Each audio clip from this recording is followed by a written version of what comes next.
Hi friends, ఈరోజు వచ్చేసి India versus England day 5 review video చేయబోతున్నాం.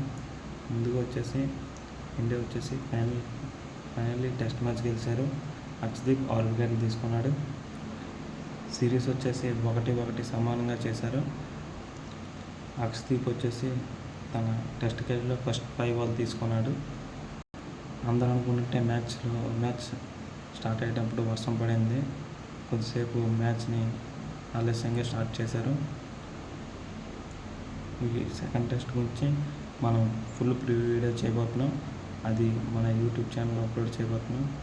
అంతవరకు బాయ్ ఫ్రెండ్స్. అందరు నా వీడియోస్ చూస్తున్నారు కానీ లైక్ చేయట్లేదు, షేర్ చేయట్లేదు. నన్ను ఫాలో అవ్వండి ఫ్రెండ్స్. ఇంకా ఇలాంటి క్రికెట్ కంటెంట్ ఎన్నో పెట్టడానికి మన ఛానల్ సబ్స్క్రైబ్ చేసుకోండి. Thank you friends. ఇంకా Gill is the player of the match for second test match. Third test వచ్చేసి 10వ తేదీ స్టార్ట్ అవుతుంది. అప్పుడు మళ్ళీ కలుద్దాం ఫ్రెండ్స్.